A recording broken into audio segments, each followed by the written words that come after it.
1,300 miles of unforgiving wilderness stood between the pioneers and the nearest outpost of civilization when the first wagon wheels ground to a halt in the dust.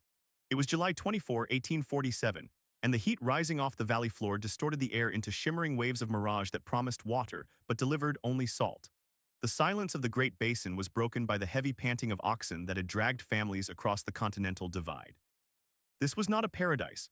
To the untrained eye, the sun-baked soil looked incapable of sustaining a single stalk of corn, let alone a civilization. Yet looking out over the desolate expanse of sagebrush and crickets, Brigham Young saw something no one else could imagine. He saw an empire. The founding of Salt Lake City, USA, was not merely an act of settlement, but a radical experiment in urban engineering and religious sovereignty. While other American boomtowns grew chaotically around gold strikes or cattle trails, this metropolis was calculated down to the inch before a single foundation was dug. Orson Pratt, a mathematician and surveyor, drove his stakes into the hard earth to establish the Salt Lake Meridian, the point of origin for all city addresses. He didn't use a rough estimate. Pratt used the stars to align the city with the heavens. The resulting grid was a marvel of precision that would baffle and impress urban planners for centuries. The streets were laid out with a staggering width of 132 feet, dimensions so vast that a team of 4 oxen could turn a wagon around without backing up. This was foresight on a monumental scale.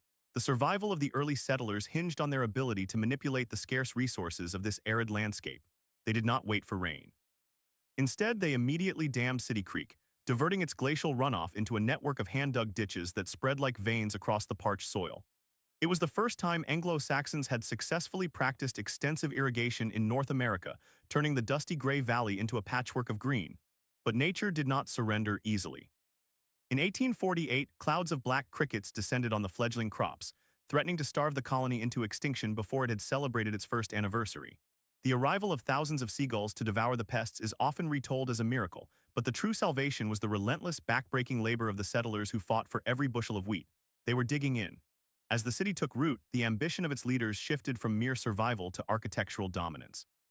In 1853, Brigham Young marked the spot for the Salt Lake Temple, a structure intended to rival the cathedrals of Europe. He commissioned Truman O. Angell to design a fortress of faith that would stand until the end of time. There was just one problem. The only suitable stone was located 20 miles away in Little Cottonwood Canyon, a rugged gorge filled with massive boulders of quartz monzonite. For years, the construction site was a scene of agonizingly slow progress.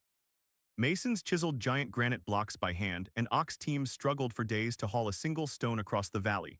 The walls rose inches at a time. It seemed an impossible task. Then the world changed. In 1869, the Transcontinental Railroad was completed at Promontory Summit, just north of the Great Salt Lake, shattering the city's carefully guarded isolation. The arrival of the Iron Horse transformed Salt Lake City from a remote theocratic outpost into a bustling crossroads of the American West. Steam locomotives brought steel, coal, and gentles, the term used by the locals for anyone not of their faith flooding into the valley. The slow plod of oxen was replaced by the screech of train whistles and the clatter of heavy freight. With the railroad came the capacity to move stone faster than ever before. A spur line was built directly into the canyon, and the granite blocks that once took days to transport now arrived at the temple site in hours. Yet, even with industrial speed, the temple would not be completed for 40 years. It was a generational odyssey. While the faithful built their spiritual center, a different kind of temple was being carved into the Aquer Mountains to the west. In the early 20th century, a mining engineer named Daniel Jackling proposed a radical idea that would change the global economy. He believed that low-grade copper ore, previously considered worthless, could be profitable if mined on a gargantuan scale. Investors laughed at him. Undeterred, Jackling unleashed steam shovels on the mountain, tearing away the earth to create the Bingham Canyon mine. It was a gamble that paid off in billions. Today, that mine is a pit 2.5 miles wide and nearly a mile deep, visible from space as a testament to human hunger for resources. It supplied the copper wire that electrified the United States. The transformation of Salt Lake City continued through the 20th century, driven by a collision of religious tradition and secular expansion. The skyline began to rise not just with church spires, but with the steel skeletons of finance and commerce. In 1912, architect Richard Kledding designed the Utah State Capitol, a neoclassical giant perched on a hill overlooking the city. Its copper dome, clad in metal from the local mines, gleamed as a symbol of the state's mineral wealth. Down in the valley, the streets that Orson Pratt had laid out for ox carts were paved with asphalt, becoming broad boulevards capable of handling the automobile age with ease. The chaotic traffic jams of narrower eastern cities were virtually unknown here. The plan had worked. However, beneath the orderly surface of Salt Lake City, USA, lies a hidden world of infrastructure and secrets that few visitors ever see. Beneath the manicured gardens of Temple Square, a labyrinth of tunnels connects the various headquarters of the Church of Jesus Christ of Latter-day Saints. These subterranean passages allow leaders to move unseen between meetings, insulated from the public eye and the harsh desert weather. They carry utilities, data cables, and the heating systems that keep the complex running. But the most impressive engineering is not what was built in the past, but what is being installed right now. The Salt Lake Temple, the iconic heart of the city, sits directly on a seismic fault line. The Wasatch Fault is a geological time bomb capable of unleashing a magnitude 7 earthquake that would liquefy the valley floor.